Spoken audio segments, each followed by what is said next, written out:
But they're blokes that have stood in the line on the night and really made it possible for us to be here. It was a hard time.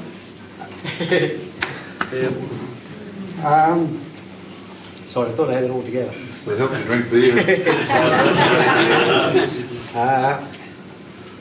We had a great group of guys to help us anyway, and these four of the guys that helped us anyway. There was a crew of about 8 initially, I think. Yeah. Thanks, Reece. Through the afternoon, we realised we were in a bit of strife. I'd come down to see Steve and said, look, we've locked our John up, we'll have a bit of a dip here if you're going to stay. So and we ended up with a bit of a crew of people. Ash was camped up at his house, adamant to stay, he was looking after that. We had another bloke I rang up from Melbourne, he come up. He's got a property up here near me, and he ran up and down the road with his ute with water, keeping that road open so we could gain access to water.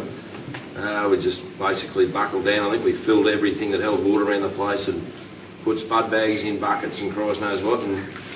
And a lot of waiting, it burning all around us, and then it come through pretty full on.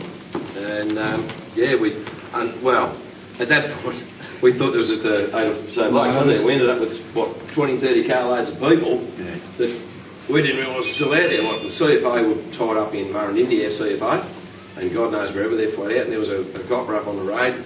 He went, and I thought when he went, he'd been told there was no one down there. People poured out, didn't they?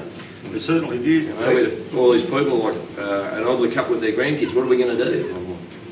I wouldn't go any further up the road. We'd got the girls out to Yea. I think it probably the last hour you'd want to do it, with children and dogs and whatever we could take or send with them. And what time of the night day?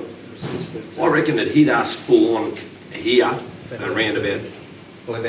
Yeah, towards midnight. No, night. So it's dark, the smoke is all get out, it was burning all around the place.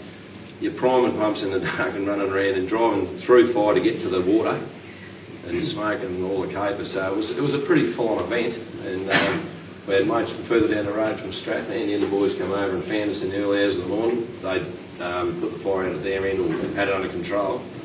And we were glad to see them because we didn't reckon there was anyone else on the earth at that stage.